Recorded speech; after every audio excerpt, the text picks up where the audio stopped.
Sarah. Hi. How are you doing today? All right. How are you doing? I'm doing very well. Good. So, could you tell me why you've come in to see me today? Yeah.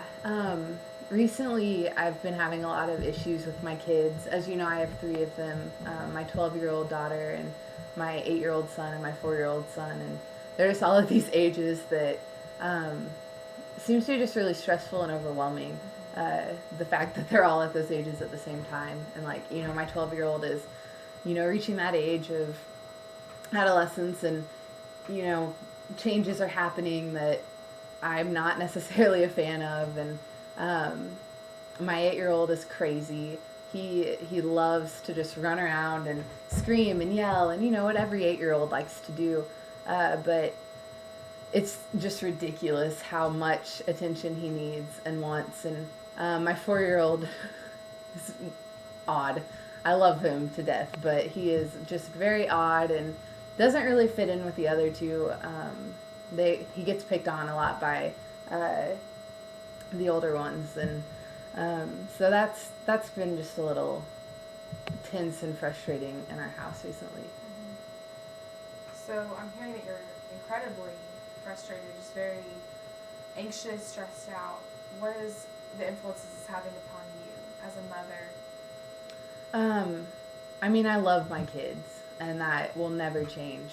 But I find myself getting more, um, like, shorter with them and a little more angry. And, like, with my 12-year-old, now, like, I've started grounding her, and I used to never do that. It used to just be like a 10-minute timeout or something, and now she's getting to the age where timeouts don't really affect her. And so I've just done that more, which I think is fine, but um, she sees that I don't punish her the same way that I punish the boys. And so she gets frustrated with that, which makes me sad. Um, but I've just been a lot shorter with them, and just very like, let's get this done and finish this off and move on to the next activity.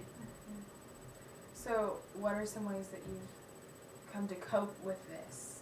Or not cope with it? Are you avoiding these things, or are you dealing with them in a certain manner? I mean, I would probably say most of the time I'm not coping with it. I'm just avoiding it and kind of denying that it's happening, because I want to think of myself as a good mom, and not having a dad in the house is hard because I'm the one who punishes and has to do everything else, and sometimes that's hard whenever it's just all on me.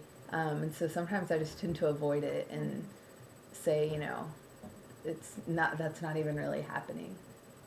So, I'm hearing that avoiding almost makes it less painful or less frustrating. Is this correct? Yeah, that's correct. Okay. And so you said you're a single mother. Mm-hmm. So have you considered entering into a new relationship, or are you planning on remaining single during this time? No, I've actually, the last relationship I was in, I just got out of about maybe a year ago. And I've been dating since, maybe 6 months after that relationship ended. So I've been dating for about half a year now.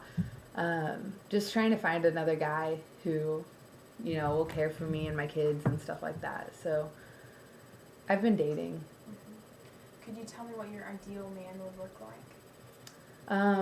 I really would love it for the guy to come into my household and just be able to help me take care of my kids and love on them like they're his. But also someone who can, like, maybe go out with me to like a bar or a club or something like that and have a couple of drinks and be fine. And someone who can help provide for the family, because it's hard having 3 kids and just me providing for that. So Have you found any success in the search for this man? Not really. It's been really hard to find a guy who wants to just come in and, when he finds out that I have 3 kids and the oldest one is 12, that sometimes that's a little bit of a turnoff. And so it's been difficult. I've dated probably 3 or 4 guys in the last 6 months, and almost all 3 of them said, I can't have kids right now. It's too soon, too much responsibility, and stuff like that. And so that was hard. But one guy that I dated, we just weren't compatible. He loved the kids, but he and I just didn't work out very well. So we stopped dating. And so I'm not currently in a relationship, but yes, I am still looking. Mm-hmm. Okay. Well, Sarah, thanks for sharing. And let's pick this back up next week.